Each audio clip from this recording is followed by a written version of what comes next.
The Chad Daybell case, also known as the Doomsday Father, Husband, Lover. The Chad Daybell Trial begins spring, summer 2024. I've covered a lot of my opinions and ideas, but today it's going to be about you, the commenters.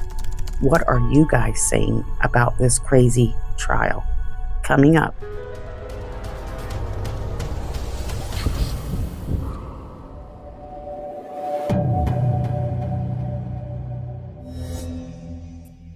Before we get started, thank you very much, guys, for sharing, liking, and subscribing. Wow. Guys, if y'all knew how that made me feel. So today, we are going to talk about this crazy case again, the Chad Daybell trial. Chad Daybell, mostly this time, and how you guys feel. Some of the comments may be controversial. You might not agree with them, but it's how people feel about this case. I want to share that. Now, there are a few comments I'm debating whether or not to share, and I can only share so many. I got more comments than I expected, so just please forgive me if you're not chosen. It doesn't mean that yours didn't mean anything. Some of the last trial days covered the defense and its witnesses, which was made up mostly of his children, Garth, Emma, and also Emma's husband, Joseph Murray. Some of you didn't take too kindly to some of these witnesses, and some of you were quite empathetic. One of the topics was on Tammy's health and how Garth kind of made her look like normal things that we go through were kind of heading her towards the grave.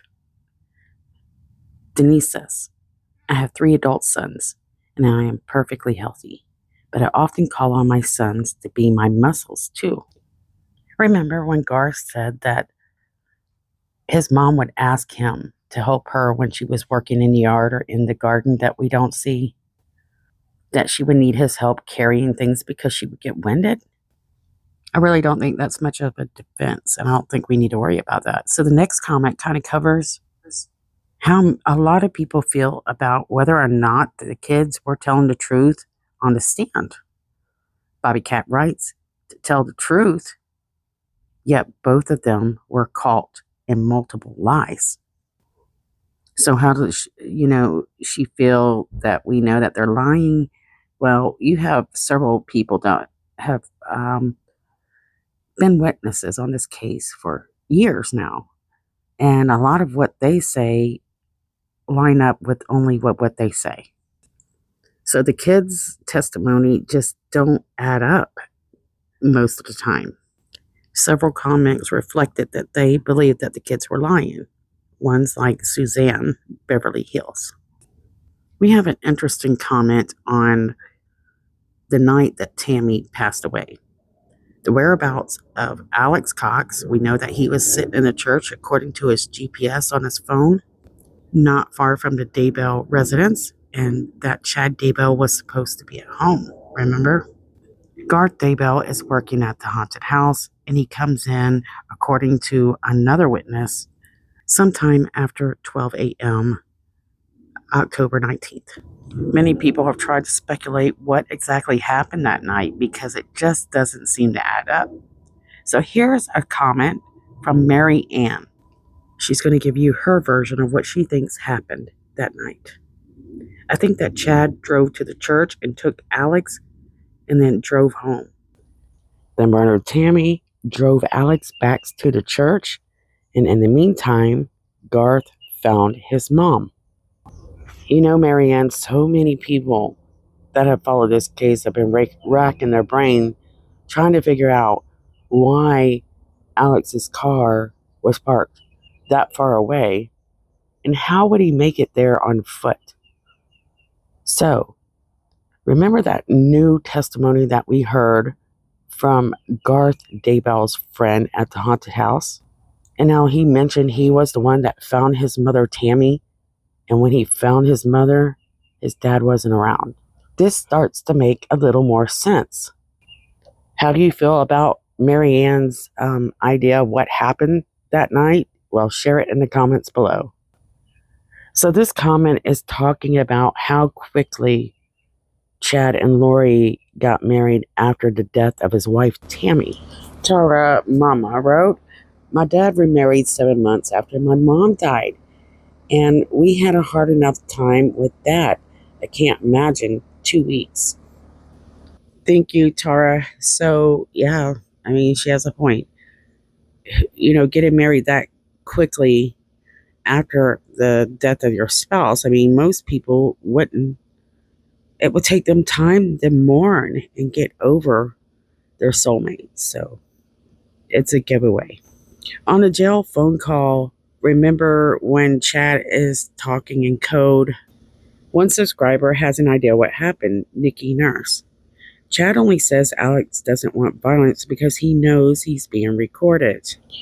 Lori is absolutely asking for Chad, who's on the outside, to do some more violence and claim Alex told him to do it. Not sure who she wants killed this time. Does she really think that she could just keep killing whoever got in her way and disagreed with them?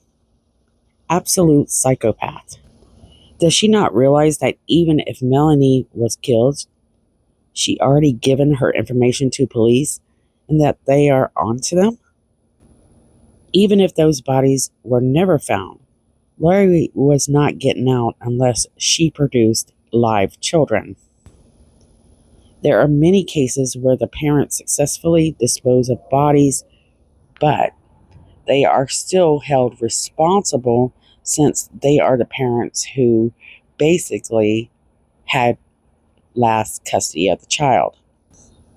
Murder is assumed if you don't produce the live child.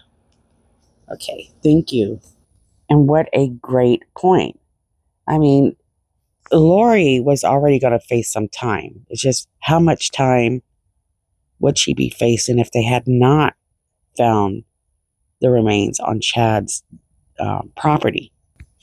And people are waking up to realize that Lori might have never, ever had a bonding ability to anyone. And Zero says something that's quite interesting. He's talking about the fact that Alex had torches and how Tylee was disposed of. So I must have missed this one. He says, "I know I've said this several times. Alex had 2 torches. That would make burning Tylee much faster." So I'm wondering, Zero, was this a gun torch that you're talking about? I mean, that's what seems to make more sense. Makes you wonder if police were able to ever find any type of scorching on that property that would kind of insinuate that that type of tool was used. Thanks, Zero. Love you. Thanks for sharing. Olivia from the Down Under. Welcome, honey. She says that Emma's testimony alone contains so many contradictions. 3 off the top of my head. 1.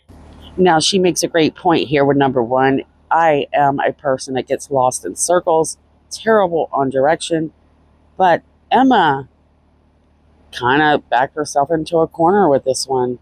Especially, remember, Emma was trying to say that she was the one on the day that Tylee disappeared that was searching the wind directions. When Pryor asked where her house was situated in relation to her parents, she says that she's not good with directions. Yet, she takes a rap for searching up the wind directions on her parents' computer. Wind directions are going to mean zilch to her if she's no good with directions. Bingo. I mean, why would that even matter to search the direction if you're not knowing which way is north or which way is south? She continues with 2. Mom never had the energy to meet the demands of daily life, Yet Mom was so busy running around, helping out even during lunch hours, she never had a chance to talk to work colleagues. And let's not forget, Mom had the energy to do Zumba and clogging classes on top of her full-time job. Absolutely, Nikki, she downplayed everything, and that's what's going to stand out to the jury, I believe. They're going to be like, why are these kids so determined to make their mom look bad? Number 3, Mom never went to the doctor, yet she went for her wrist. And oh, let's not forget the antidepressant medication that she had to get and fill the prescription for. She also contradicted part of her brother's testimony. Apparently, Dad had barely put the mattress in the cozy cone, and that it was only put there because so many people were living in the house. Yet, Garth lists only his parents and him living in the house. That's a great point. So it makes you wonder who was really living in the cozy cone anyways. It made you wonder if Chad was even sleeping with Tammy. She ends it with this part in the comment. Guaranteed that the kids' testimonies will further unravel on rebuttal. Poor Tammy, bless her soul. I absolutely enjoyed reading this, and I agree 100%. Do you guys agree with what Nikki said? Make sure to comment below. Next is Zach. Right. I remember thinking how lazy Chad was not to have some sort of garden. Pryor seemed to be leading Garth without getting into the perjury issue. If he knew his dad wasn't home, it was probably because his dad's vehicle wasn't there. Isn't it possible Garth was on YouTube for 3 hours while Chad and Lori's in bed celebrating Tammy's death? If Emma, Garth, and Joe buy into Chad's theology, they may believe that they are gods. End quote. It doesn't count for me. This is something Lori said multiple times. The theology behind we are gods is that these have authority to judge and execute, in quotes, the sons of gods. In John's gospel, have no sin. That's true, but not in the way Lori thinks. I dare say Emma and Joe are dangerous people. It is clear now why Emma supports Lori and accepts her counsel. They think they have the authority to lie, cheat, steal, and murder without question or consequences. We see Emma already manipulating people to avoid things like honoring her lease and lying about the police. I'm still wondering how the soundproof room upstairs fits into Tammy's death. That is a great share, Zach. And you know what? That last question, I think all of us are trying to figure that out still. And why is it that this cozy cone is so important? Why does it keep coming up in court? And I think police know, but they just don't have enough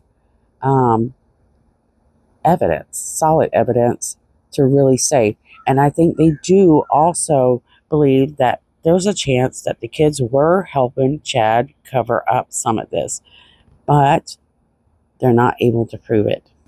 I enjoyed reading that comment, Zach. Thank you so much. If you agree or disagree, make sure that you comment. We are going to do one more comment before we close out. And guys, just trust me, I'm going to throw these comments in on my regular videos too. Try to get as many of you in as I can.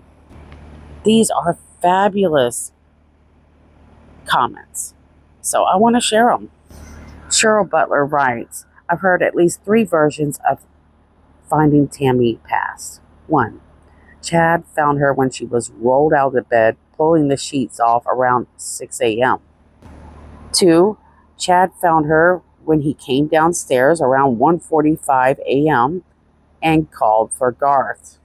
And I want to pause there. So this one will most likely line up to when Garth most likely come home from work. 3, Garth found her around 1:45 a.m. and did not know where Chad was anymore. So she picked up on that too, because I'm just really reading this now. And isn't that crazy? So they have some things that are kind of lining up, but the story doesn't match with the timeline. So which one of these three do you think it is, guys? Comment below. I think the most important thing that really tells on them is when they did find Tammy, there was no mention of, I needed to do CPR. I needed to save her. We needed to help her. Nothing like that. The main thing that they focused on is she was stiff. Basically, it's too late. And the fact that she is stiff doesn't line up with, when they find her, in my opinion. So there's hints there that they knew that she had been dead a while. And that's why they had little or no concern for, CPR or anything like that. So that's speculation, of course. Don't take that as fact. So I enjoyed reading a lot of these comments, and there's a lot more I want to share. So just hang in there, guys. We might do one more here because I thought this one was really important. So remember the last video upload, we mentioned bruising cream. I've never heard of it. So I've had a lot of comments on that. And well, there was one that I want to share right now that says that she is a board certified esthetician. Her YouTube name is Jaguar, and she says that she works with skin all the time.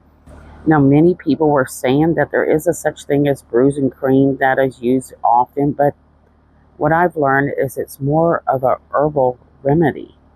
And so I've seen a lot of you people comment and share different creams, and trust me, I might be trying them out, so thanks for your advice. So Jaguar says, I'm a board certified esthetician, and there's no cream entitled as bruise cream. There are creams for inflammation and pain. That is a canned title to cover up the fact that the kids were implicit in assisting Chad with either the act of killing or covering that up. I'm happy to hear people at their profession listen in on this case and share their knowledge with us to help us understand more about it. If you didn't see your comment, no worries, guys. I will still add more comments and future videos covering a story, perhaps a part 2. I am very excited that you guys decided to share your comments with me and allow me to share them on a video. Now, guys, I'm going to be working on Life Beyond the Grave, part 140, very detailed series on this case. Also, I'll continue to add comments, like I said, in future videos. Don't forget to share these missing girls' faces on your social media today. Many of these cases have gone cold, silent. I love you guys, and I'll see you guys soon.